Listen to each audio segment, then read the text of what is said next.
Banyak definisi pendidikan yang dikatakan oleh Sujarna, oleh Suharismi Harukunto, oleh Su Amali Azra, tapi banyak definisinya. Tapi menurut saya pendidikan itulah perubahan.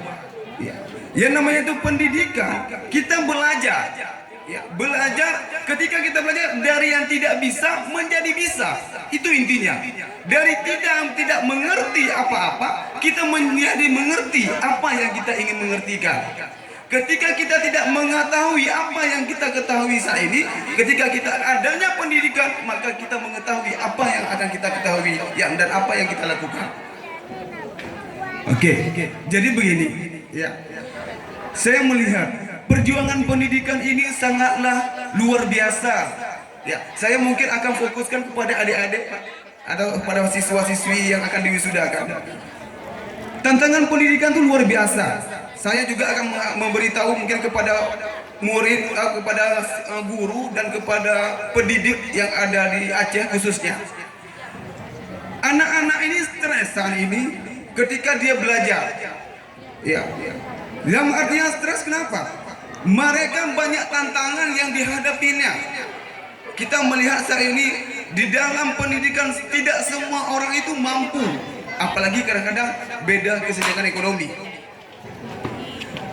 Di antara kita juga kadang-kadang ketika kita sekolah, orang tua kita tidak cocok dengan mama kita, ayah kita, akhirnya kita stres. Dan kita juga akan jatuh di dalam pendidikan. Makanya saya bilang sama adik-adik nanti, ketika kalian melanjutkan SMA nanti atau melanjutkan sekolah selanjutnya, kalian itu akan bermacam orang yang akan kalian lihat dan teman-teman baru, sehingga kalian akan melihat semua orang yang masuk di sekolah itu tidak semuanya akan tuntas nanti terakhirnya. Begitu juga sampai kuliah. Saat kita kuliah, saat kita sekolah, 40 orang misalnya dalam satu kelas, tapi ketika diwisudakan nanti, ketika kita diluluskan, tidak semuanya 40 orang akan lulus. Kita pendidikan ini bagaikan kita mendaki gunung. Ya, 10 orang kita akan mendaki gunung. Gunung Trang misalnya. Saya baru pulang dari Trang soalnya. Ya. Ketika kita naik gunung itu 10 orang, itu bermacam kendala yang kita hadapi. Contoh, 10 orang kita naik, ada di kalanya saya sudah capek. Kata si A, saya sudah capek nih, nggak sanggup lagi saya naik. Akhirnya tinggal 1 orang, jadi 9 orang. Ketika kita naik lagi 9 orang tuh ada di antara kita, dan kadang-kadang anak sekolah itu pacaran dalam satu kelas antara si A dengan si B misalnya. Mereka putus cinta, akhirnya malu dia dengan sekolahnya, dengan teman-temannya, akhirnya dia mundur lagi. Tinggal 8 orang. Ada juga kadang-kadang lagi sekolah membebankan kepada siswa, sekolah membebankan kepada anak-anak didik ini untuk beli buku, untuk mengikuti kegiatan ini, dan orang tua tidak ada uang. Akhirnya orang tua menarikkan anaknya lagi, sehingga tertinggal lagi menjadi 7 orang, dan tidak mampu dia membiayai sekolah karena sekolah itu bayar mahalnya. Karena tidak semua sekolah itu ada yang gratis dan tidak semua sekolah itu ada yang dibayar, seperti yang diceritakan tadi. Nah, setelah itu naik lagi kita, ada yang jatuh di gunung itu, tinggal menjadi 6 orang. Sampailah ke puncak, dari 10 orang tadi tinggallah 6 orang kita, sampailah ke puncak. Begitu lika-likulah pendidikan. Ya, jadi kalian coba bersabar, semangat. Ya, semangat itu apa? Tidak mesti kita harus ada dorongan dari orang tua.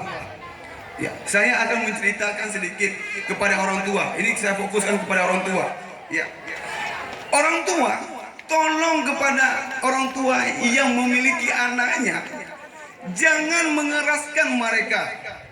Saat ini mereka sedang diancam oleh uang. Standar kesuksesan seorang didik, seorang siswa itu diukur dari nilai uang. Saya tidak senang. Saya sudah ngomong di dinas pendidikan. Saya tidak senang melihat orang ini dinilai lulusnya mereka itu dari nilai uang. Ibu tuh jangan takut lulus, tidak lulus anak tuh jangan takut. Anak ibu tuh akan sukses nanti. Mereka tuh punya skill, mereka tuh punya kehebatan sendiri. Makanya saat ini kita melihat ya banyak sekolah-sekolah mendokterin anaknya. Bayangkan aja, saya sudah coba berkomunikasi dengan Pak Dahlan semalam. Ya. Ada guru 5 orang nih, misalnya. Ada guru 5 orang, dan 5 orang ini ada guru bahasa Indonesia, ada guru bahasa Inggris, ada guru bahasa Arab, ada guru matematik, ada guru kimia. Nah, 5 orang guru ini mendidik 1 orang anak, dan semua meningkatkan nilainya, semua ingin nilainya bagus. Bahasa Indonesia kamu harus dapat nilai 8, matematik kamu harus dapat nilai 8, bahasa Inggris kamu harus dapat nilai 8. Bagaimana 5 orang guru ini mendidik anak kita untuk mencapai nilai yang tertinggi, sedangkan dia tidak ada ahli di dalam bidang pendidikan. Nah, kita lihat saat ini lagi, anak ibu tuh punya skill, punya kehebatan di balik potensi mereka. Mereka mungkin, kalau ini yang lucunya gini, saya melihat kondisi di ini di Banda Aceh dan di Aceh khususnya, anak-anak itu sukanya belajar menari, anak-anak itu sukanya belajar melukis, anak-anak itu sukanya main bola, anak-anak itu sukanya main tari-tarian misalnya, atau suka bernyanyi. Tapi di sekolah guru menuntut anak untuk belajar kimia, di sekolah guru menuntut belajar matematik. Dia tidak ada kepala, tidak ada pemikiran untuk menjadi orang sukses di matematik. Dia bagaimana seorang saya harus jadi orang pembalap nanti. Melihat Rossi itu tidak tamat SMA loh. Jadi orang hebat dia. Albert Einstein, kalau dia sekolah, mungkin dia nggak akan jadi seorang profesor. Tapi Albert Einstein itu tidak sekolah, Bu, tidak tamat SMA, sehingga dia mencari melawan apa-apa yang dikatakan, sehingga dia jadi sukses, jadi orang yang hebat, jadi orang ternama. Ibu bisa melihat saat ini. Nah, ketika melihat anak ibu itu kemana jiwanya, ini saya harapkan kepada orang tua, kemana jiwa anak ibu. Jangan kalau misalnya dia tidak suka dengan pelajaran bahasa Indonesia, tidak suka dengan pelajaran bahasa Inggris, matematik, jangan leskan mereka bahasa Inggris, jangan leskan mereka matematik, tapi leskanlah dia melukis. Saya yakin dia akan jadi orang pelukis nanti di Melabu, akan jadi orang hebat pelukis di Melabu, akan jadi orang hebat yang menyanyi di Melabu, akan menjadi orang hebat hafiz di Melabu, akan menjadi imam masjid raya nanti. Kalau anak-anak ibu suka menghafal Al-Quran, ya leskan dia hafal Al-Quran yang bagus, jadi imam nanti. Betul kan? Ya kan, ya itu kan. Kalian semuanya suka matematik? Enggak. Ya, ini bukti, Bu. Jangan paksa mereka untuk bisa matematik, karena mereka itu tidak akan sukses dengan matematik. Kalau mereka suka hobi balap, ya kasih kereta ke dia, ajarkan dia balap, biar hebat nanti anak ibu. Kalau anak perempuan yang suka menari, yang suka bernyanyi, leskan dia menari, leskan dia melukis, akan sukses, akan hebat nanti dia.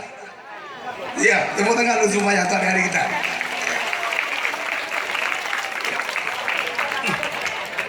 Jadi, untuk adik-adik semua, hampir 50%, saya melihat orang yang dididik saat ini untuk apa? Untuk jadi guru semua. Guru sejarah mendidik anak-anak biar jadi guru sejarah. Guru matematik mendidik anak untuk menjadi guru matematik. Sehingga mereka ditanamkan kepada mereka untuk jadi guru. Jadi PNS, maksudnya gini, mereka dituntut untuk diatur oleh pemerintah. Nah, digaji oleh pemerintah. Orang hebat itu, orang kaya itu nggak ada yang dari pendidikan. Profesor itu nggak hebat. Saya juga ngomong sama Pak Dalman, guru kalian. Orang-orang hebat di sini di Melabu juga nggak ada orang pendidikan di sini. Orang-orang terkaya di sini. Tadi Bapak Kan Kemenang juga mengatakan, di sini sekolah itu nggak mesti harus ternama. Tidak ada perbedaan antara sekolah swasta dengan sekolah negeri. Tetap, oke. Saya yakin kalian tuh punya potensi. Orang ini akan menjadi orang hebat nanti di Melabu, Bu. Ya. Orang ini akan membawa nama harum Melabu, jadi artis di Melabu, ya, jadi pejabat di Melabu, ya. Dan ini semua, apalagi saat ini, sebegitu juga sama orang tua, Bu. Saya pindah ke orang tua. Kalau misalnya anak ibu mau sukses, tinggalkan Melabu ini, Bu.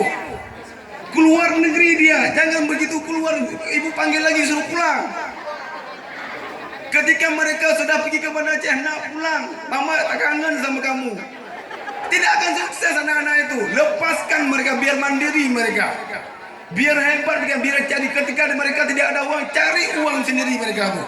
biar hebat dia tuh. Jadi tidak ada tergantungan.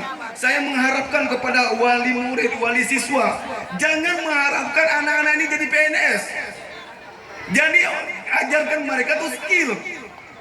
Skill mereka, tangan mereka ini bisa menghasilkan uang. Mobil aja berapa keahlian dibutuhkan, Bu. Ahli body, ahli wire, ahli ngecat, ahli ban. Itu mobil aja ada 4 orang yang diperlu ahli. Kita lihat di sini orang-orang yang hebat yang ngecek mobil orang Cina, yang ganti oli mobil orang Cina. Di sini mana putra Melabuh? Ajarkan mereka, sukseskan mereka di skill. Satu hari orang bengkel itu 200.000. Semalam saya menceritakan sama Pak Dahlan. Mana kalau guru cuma kalau 200.000 kali 36 juta kalah jadi guru. Ngapain jadi guru, jadi pejabat? Nggak ada uang terus diatur-atur kita. Kalian tetap semangat kan? Semangat. Kalian harus mempunyai jati diri. Kalian harus punya skill. Makanya tugas orang tua, didiklah, bimbinglah mereka ke skill mereka. Jangan pernah menantang skill mereka, Bu. Terkadang orang melihat kesuksesan anak, anak saya nilai matematik itu 8. Anak saya nilai bahasa Inggris itu 8. Kemana dia gunakan nanti? Jadi guru. Nah, jadi saat ini jangan dilihat suksesnya anak kita, berhasilnya anak kita itu dari nilai, tapi dari skill mereka. Bisa mengerti, Ibu? Bisa kan? Ya, saya mengharap kepada ibu-ibu nanti, jangan tanamkan mereka tuh menjadi orang PNS nanti. Saya berpikir saat ini semua orang sekolah memikirkan PNS. Banyak guru honor minta honor, tolong honorkan saya. Berapa aja boleh dikasih. Apa nih? Uang terkecil di dunia ini dah uang guru honor. Betul Pak Kanwil? Iya kan? Uang terkecil, gaji terkecil saat ini di Indonesia, khususnya di Aceh, itu guru honor. Mereka uang tidak ada, sedangkan mereka mendidik. Mau anak ibu jadi guru honor nanti? Enggak kan? Enggak. Makanya kalian itu harus menjadi orang yang hebat, yang memiliki potensi, yang memiliki skill. Ya, jangan pernah takut putus sekolah. Ya udah putuslah, ada pakai C, Bu. Kalau misalnya kalian nggak tambah SMP, nggak usah takut, ada pakai C. 2 tahun atau 1 tahun sekolah langsung dapat ijazahnya. Pemerintah itu tidak bodoh, cuma yang menjalankan itu yang bodoh. Saya langsung ngomong belak-belakan. Pendidikan saya ini mereka tuh cuma mendidik anak-anak ini untuk apa? Untuk menjadi orang yang hebat, tapi tidak tahu cara yang hebat. Di sini saya tengok luar biasa. Zamannya teknologi saat ini. Alimu abnaakum fi zamanikum. Ya kan? Ajarkanlah anak kamu sesuai dengan perkembangan zaman. Sekarang zamannya teknologi. Ya, Pak Dahlan juga menyarankan saya untuk membicarakan MEA ya. Menjadi apa nih? Masyarakat Ekonomi Asia. Sekarang saat ini saya tanya, Bu. Sebentar lagi kita akan diperlukan masyarakat ekonomi Asia. Jangan heran nanti Ibu ketika Ibu berobat di rumah sakit Melabuh yang ngobatinya itu orang Thailand. Jangan heran nanti ketika Ibu melihat di pedagang-pedagang toko-toko itu orang Korea. Ya, jangan heran nanti Ibu melihat masyarakat yang menjual bisnis itu orang Jepang. Saya lihat di sini, Bu. Aceh ini orang-orang yang hebat. Aceh ini punya profesor. Aceh ini punya sekolah. Aceh ini punya kampus. Tapi apa yang kita produk saat ini, Bu? Apa yang kita produk saat ini, Pak? Aqua aja dari Medan. Air di Aceh paling banyak. Tapi aqua air Medan masuk ke Aceh. Rusak jalan Gute itu. Baju kalian itu siapa yang buat? Orang Medan, orang Jakarta dikirim ke Aceh. Rusak jalan Gute itu akibat pengiriman baju, buku, stick, pulpen. Kalian pernah pegang pulpen? Coba tengok produk siapa pulpen itu? Jepang, made in Jepang. Orang Aceh tidak bisa buat pulpen, Bu. Orang Aceh punya karet, luas banget karet di Aceh. Sekarang kita lihat stick yang ada di Aceh dari mana? Dari Medan. Rusak jalan sawah akibat pengiriman stick. Malu kita nggak? Malu. Bagaimana kita menghadapi masyarakat ekonomi ASEAN nanti. Sedangkan kita nggak ada punya produk. Maaf ya. Ini seperti orang Takengon dibodohi sama orang Aceh besar. Ini saya orang Aceh besar. Saya bangga membodohi orang Takengon. Maaf ya kalau ada orang Takengon di sini. Ya. Orang Takengon itu dia menanam kopi. Sampai mati-matian dia menanam kopi. Yang punya nama siapa? Ulegare. Mana ada kopi Takengon? Kalau misalnya kalian mau minum kopi, kalau kalian pergi ke Banda Aceh, nggak akan kalian minum kopi Takengon. Tapi kopi Ulegare. Nah, begitulah orang luar sana ini membodohi kita, Bu. Sabang ditutup biar menang sana. Gula 4.000, di sana 12.000. Kita beli juga. Sekarang mana produk kita? Sempat saya cerita-cerita sama guru-guru. Untuk sukses hari ini di Aceh itu, kalau saya hendak ngomong sama orang Jakarta, Aceh itu apa artinya? Asal tahu cara enak hidup. Iya kan? Aceh asal tahu cara enak hidup. Tidak susah mencari uang di Aceh. Bagi ibu-ibu, bagi bapak-bapak, jangan bilang nggak ada uang untuk menyekolahkan anak. Mudah kali kalau mencari uang itu. Tidak susah mencari uang itu. Iya, jadi kalau misalnya kita membuat produk, membuat kacang, membuat tahu, membuat kue, taruh di warung-warung kopi, dan itu akan menjadi sebuah penghasilan bagi kita.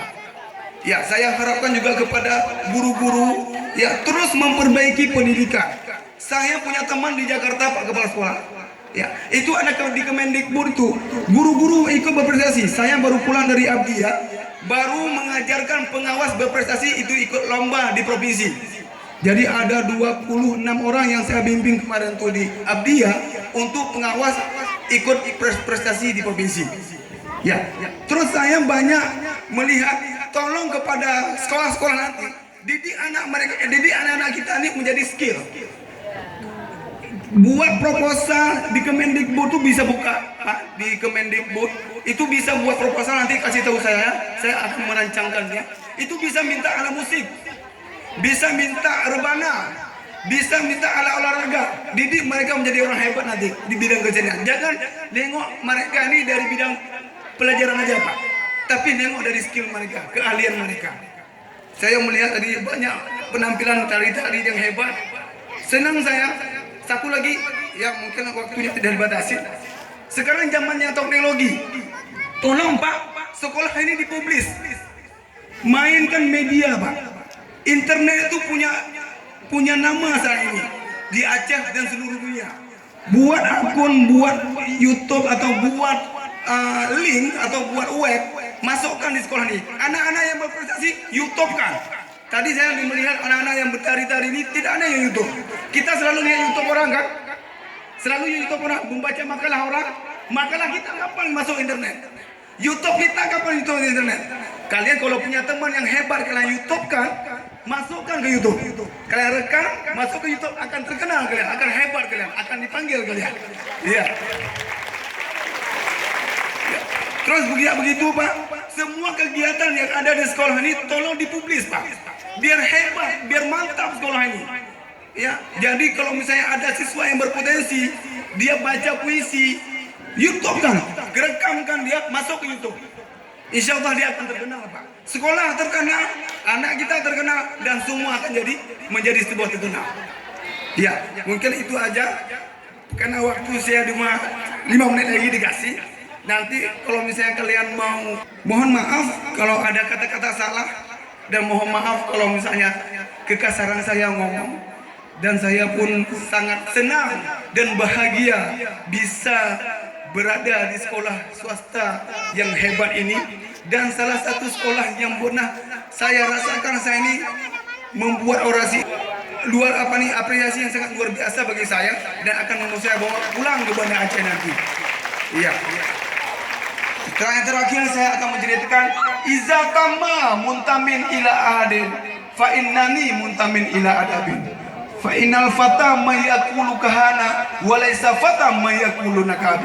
Sesungguhnya seorang pemuda itu, seorang remaja itu yang mengatakan inilah saya, inilah hebat hidup saya, bukan inilah orang tua saya.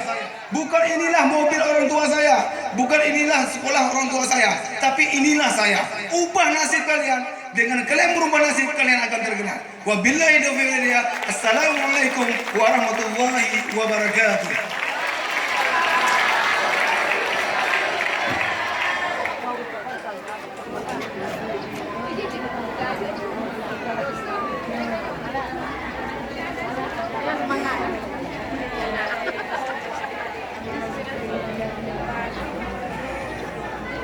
Berikut ikrar wisuda dipimpin oleh Dasril Maulia.